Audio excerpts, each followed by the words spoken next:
Well, good morning, Brussels. Good morning, rest of ILSI community. I hope you can see my presentation and you can hear me. Can you please confirm? We can, thank you. Okay, super. Thank you very much. Apologies that I have to come from screen. I just learned again that living in 3 dimensions is pretty dangerous because I came back from a meeting in Italy on weekend and I tested positive, and for this reason I cannot be with you. The symptoms I have are very mild. So first of all, I would like to thank the ILSI team and in particular Stefan and the others for inviting me. Now, how comes that Hannelore Daniel talks about trouble in science and science in trouble? I've been studying some nutrient transporters for 25 years and I was convinced I know everything about these proteins. And then there came a number of papers where I said, that just can't be. And I could figure out that the antibodies were not proper, that the molecular mass was not correct. We later proved that all was wrong. But I asked myself, how is it possible that such bogus publications came into the world? I mean, we all believe that peer review is the best thing we can have. So what I discovered, I share with you today. And I was not the only one figuring out that there was a problem. And the Economist said how science goes wrong. And that was in October 2013. And it referred to those papers here. And the first one that came out was this Amgen paper where they tried to replicate preclinical studies. And they could not replicate about 80% of the 53 studies that they tried to replicate. And this paper here compiles all those findings with the Amgen study, shown on the left. Later was a Bayer healthcare study. They were not able to reproduce 78% of these preclinical studies. And there were some others that were more optimistic, saying that about 50% was not reproducible. And in this paper, they calculated that about half of all the investment into research in the US was invested into a reproducible findings, and the top ranking in terms of the problem cost was, according to this study here, by the biological reagents and reference materials, and then second was study design and data reporting. And that is a very recent paper here that is a little bit more shocking because they also assess about what was it, 193 experiments, again, preclinical in cancer biology. And in essence, they couldn't reproduce a single finding. So they went back to all the authors and asked for help, asking, what did we do wrong? And can you give us some hints of the causing of the problems we have in reproducibility? And shocking enough, about half of the authors contacted never responded. So we are a bit in trouble if we talk about the reproducibility. And Nature picked that up a couple of years ago, a couple of months ago, sorry, in asking maybe we even expect too much, so we should be much more relaxed. In the end, truth will come through, although there may be 50% if you're optimistic, or even 80% if you're pessimistic, of all the findings in the life sciences not being reproducible. And what is really striking to learn is, as you can see here, that those papers that present stuff that could not be reproduced by others were more often cited than those that seemingly told the truth. So this replication crisis seems to sustain over a long time. And what I really found shocking was this survey that Nature did in asking 1,500 scientists from various disciplines in a questionnaire round, or whether they had problems as well in reproducing their the data. And as you can see here, about 52 said, yes, we have a significant crisis. 38 admitted that there's a slight crisis. And when they were asked, from different disciplines, as I said, chemistry, biology, etc., of what they think is the cause, it was ranked here. You see selective reporting, pressure to publish, not replicated enough in the original lab, etc., etc. But was the most shocking part is down here. So 40% said always, often the data are anyway fraud, and up to 70% said sometimes the data are faked. Shocking. Of course, most of you know this publication in Science from a science writer, John Bohannon, who made up 300 stories and submitted them to seemingly peer-reviewed journals. And in the end, he could get 157 of these made-up stories published. And Science picked on that and saying, you know, scientists like to think that science is self-correcting, and to an alarming degree, it is not. Meanwhile, we see new magazines, new journals coming almost on a weekly basis. And I was really shocked again when I went to the Yale University Library, because they had compiled a list of suspicious journals. And this list contains almost 1,000 journals that they classify as not having the highest standards of science anyway. So there is some kind of erosion in science if it comes to the quality. Now, the reason, of course, is these are all our modern gods. It's impact factor, it's money, it's age index. And Bruce Cameron said, not everything that can be counted counts, and not everything that counts can be counted. How true is that? And that was even recognized very early in 2012, when the DORA Declaration of Research Assessment was published, saying you should not use these journal impact factors as a surrogate measure of the quality of individual research articles. Yet it is done, and it is continuously done. And the Guardian picked on that and said, you know, peer review doesn't work anymore. Any paper, however bad it is, can get published, and any journal can claim to be peer-reviewed. The blame for this sad situation lies with the people who have imposed a publish-or-perish culture, namely the research funders and senior people in universities. So, us, we have to blame ourselves, and here and there we even have to blame a little bit our PR departments. So, yeah, from reproducibility and the crisis in the life sciences, we go on and ask whether there is more, and the crisis of science is even more severe. And that was picked up by Newsweek in asking whether there is a creativity crisis in science. And there was a very nice paper published with the road to uncreative science is paved with good ideas, etc., etc.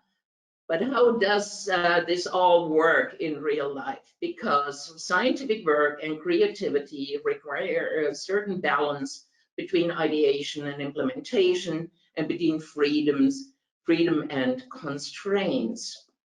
And that was a publication in Science of Science, showing you how the number of publications over the millennium developed, and you see clearly that there is an exponential increase. And then they surveyed everything in PubMed in the large publication databases, and asked how many ideas, and how is the growth rate of ideas as compared to the growth rate of scientific articles. And you see this divergence. Scientific articles show this exponential increase, whereas the growth of idea is linear over time. So that argues, that we are indeed not having too much good ideas for all the stuff that gets published in the end. So there is an emerging creativity crisis, and I would love to quote here Jürgen Wertheimer. Jürgen Wertheimer is a professor of modern German literature, and he wrote this delicious piece here, and I hope you can follow it. So he said, nobody will seriously question that there is no way around the elite and excellent system established in recent years. Well, I am this nobody. I almost deny that this system has done the university good and will continue to do well. On the contrary, it has made us more vulnerable, more dependent, more limited, locked in a seemingly impenetrable and inaccessible set of rules, evaluations, accreditations, and norms. We hang on the drip of questionable rankings and rotate in a permanent casting show of the best, the most visible, the most international, or any other superlative. We have trained ourselves to be trained, to put formats in the place of content, to pick ideas into modules, and to promote excellence instead of aptitude. No, I have nothing against talent and talents, but very much against the automated production of herd-like serial elites. I have nothing against format, but quite a lot against all overlying formats. I have nothing against perfection, but much against lack of imagination. So yeah, he argues that that all is a real enemy of creativity, which is one of the most important pillars of science. So let's focus a little bit onto nutrition science and ask, how good are we doing? And the best word that describes modern science is entropy, the second law of thermodynamics. In the past, the universe was orderly, and now it's less orderly, or it's, fading off. And I give you some examples. Let's start with some mouse work. Mice are nice, but, and I give you just 2 examples on the species dependence. Here we talk about the genetic architecture of fatty liver among inbred strains of mice. A very nice paper, 40 different mouse strains were fed identical diets, high in fat, high in sucrose. And what you see here are the hepatic triglyceride content, and here the the ALT in units per liter over the 40 mouse strains. And you see there are mice that are completely resistant to accumulation of lipids in liver, as compared to mice that show a dramatic fat infiltration in liver. And the little red arrow here is a black 6 mouse, the most commonly used mouse in metabolic studies. And this mouse has about a 30-fold higher specific activity of the fatty acid synthase than the human liver has.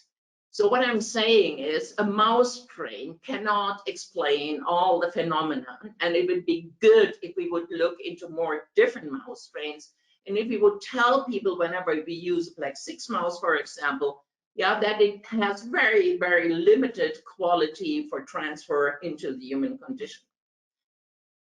Now, these are modern animal facilities, and you see that is a very artificial let's say, environment for mice. And I found this Nature Methods paper really impressive, because they reported that the olfactory exposure to males, including men, causes stress and related analgesia in rodents. So the mice even react to whoever takes care of them. Another nice example, and I was really blown away by this Nature Communication paper a couple of months ago. There was a wonderful metabolite profiling exercise using fecal samples, serum, and even brain, where they compared germ-free mice with conventional mice. And it was really a fantastic, high-end technology-driven work. But when I saw this heat map here, and I said, how is that possible, that all those strange molecules that you see here can be found in these stool samples of these mice? And of course, most of them come from plant material.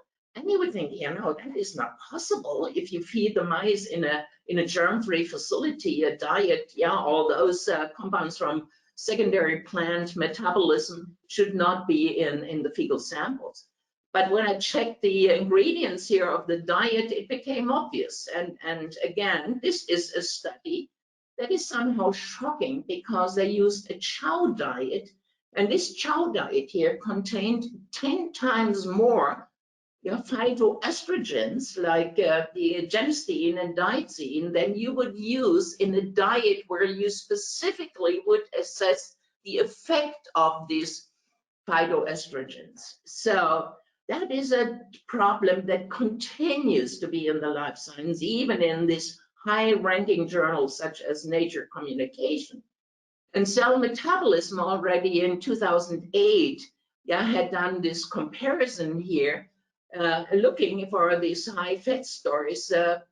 Sorry, I have to move slide here. In high-fat feeding in animal studies, and asked, what kind of diets did they use? Did they use a defined, chemically defined diet and compare defined to defined? And the answer was only 40% of all papers published used the proper, correct comparison, whereas most of the others used chow as a reference. And we know that when you compare any kind of diet to chow, you always get significant findings. So we really talk about an issue here that is responsible for many, many irreproducible findings, because chow is not chow, and every batch of chow can be different. Now, I'm getting really mad when it comes to microbiome. So when the microbiome came around the corner as microbiome, I know it was called gut flora, and I started my career in 1978 with the gut flora. So I know for a long time that there are bacteria in the large intestine. But now we talk about the microbiome, and almost every day we have up to 100 papers on microbiome. And again, asking how good are mouse models in explaining the interplay of microbiome with humans, and that is a recent paper. And what you see here is a comparison of the mouse microbiome with a human microbiome based on taxonomy. And if you look at the species, you only have about 5% overlap, which means whenever a mouse study is published and reports that some bacteria change, be critical. That doesn't mean that the same thing happens in humans. Now, if we look at the genome level of the bacteria or the transcriptome, it looks completely different, but at taxonomic level, that are the limits. And what this paper also showed, in the same mouse strain, put into 20 different facilities, and the facilities are listed here, you have quite impressive differences in the microbiome, even if the animals are fed identical diets in these 20 different facilities. So that puts into question of whether mouse studies in the microbiome world are of a particular value. And I like that paper very, very much, because they also demonstrated something that nobody has on the screen, even I didn't have on the screen, and that was that the vendor signature of the microbiome is something that persists even if you put these animals under for over 8 weeks on a standard chow diet or on a standard chemically defined diet, and they had used 4 different vendors, and all the principal component analysis down here show you, even if you feed the animals standardized in the facilities, you see the vendor signature in the microbiome. And this vendor signature persisted over the entire time period, and it really was even more distinct on the chow diet than on the chemically defined diet. And when they did clinical phenotyping of the mice on this standard diets, same thing, the vendor signature became a significant contributor to total body weight, lean mass, leptin levels, resistin levels, ghrelin levels, etc., etc. So taken together, we have many, many, many, many variables in these mouse studies that limit any translation into the human condition. And to finish that up, even very simple tests for phenotyping, such as the oral glucose tolerance test, cause a problem. In humans, we apply 75 grams of glucose, regardless of whether the person has 60 kilos or 100 kilos, and then we measure plasma glucose level. The standard in mice is that you give 2 grams of glucose per kilogram of body weight, and that means if you have an OB mouse that weighs 40 grams and a control mouse 20, you give twice as much of glucose by gavage, and that means you shouldn't be surprised if the glucose level is different. Now, even if you use this approach, another variable comes in, and that is the time of fasting, and that is shown here. So when you compare all that, you can have almost everything you like to have. 6-hour fasting causes this difference, and if you go to an overnight fasting, even with the 2 grams, there is no difference between the obese and the lean mouse. And if you use in comparison 50 milligrams, so a single dose per mouse, the differences are smaller than we use the 2 grams. So here we have a problem. But this problem continues even in human studies. And I was doing an oral glucose tolerance test in healthy volunteers. And that is shown here in this little section of a 4-day recording of all plasma metabolites.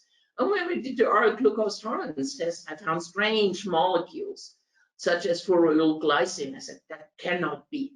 But then I stumbled over a paper that described as the most responsive metabolite in human plasma assessed by metabolomics after an oral glucose tolerance test, hippuric acid.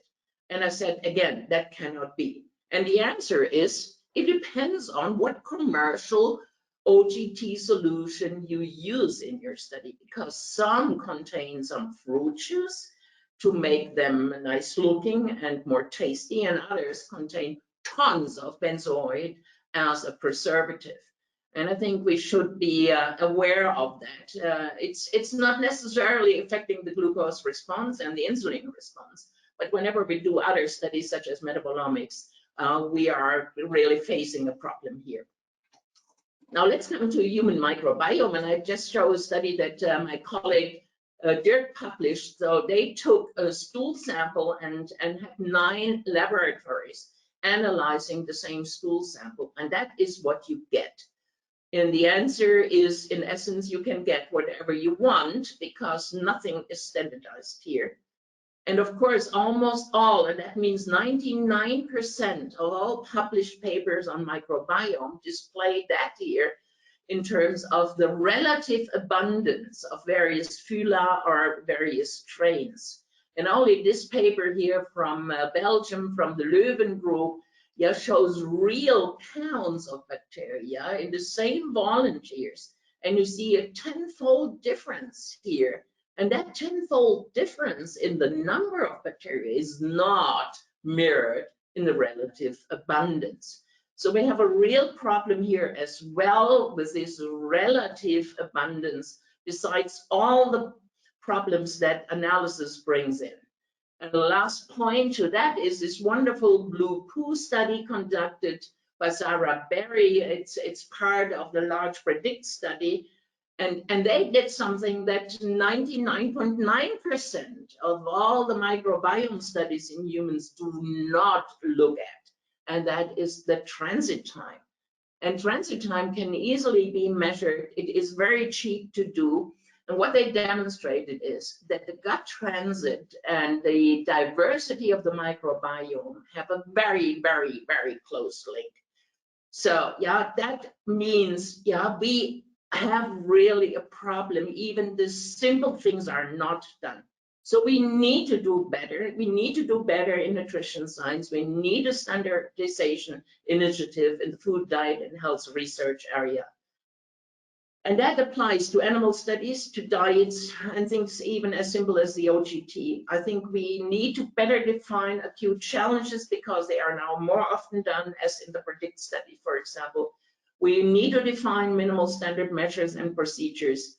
We need to teach students and researchers on best practice. And I would argue we need to make funding dependent on reference material, depending on standardization. And in particular, then also addressed to the, let's say, scientific community, and in particular, organization like the British or the German Nutrition Society. It's up to us to enforce better quality. In this respect, I thank you very much, you early birds, for being here. And once again, I would love to be on stage, and I would love to discuss with you in real life. But yeah. I unfortunately couldn't be there. So thank you very much. Yeah, hi Hanny, it's Philip here. Thanks very much for your talk, which is really engaging and inspiring as always. On your last point, which I sort of agree with, but do you think the community will listen to, so you say the German Nutrition Society should set the standards. Do you think the global nutrition community will take any notice of that? Or are we all set in our ways? Yeah, I guess so. Yeah, because we tried, and I was pushing and pushing and pushing in no-go that we agree on some of the standards, and frankly, that was a disappointing exercise. But I never give up, and I try again, and I wish we could find some kind of alliance. At least we could give a predicate for good science, yeah, and make a point ourselves. I mean, in the end, we know the funders are the key here. They need to enforce it, and of course the publishers, yeah, and yet we could, as the experts in the area, yeah, define what we think should be the gold standard, and then present that, and hopefully build up the pressure.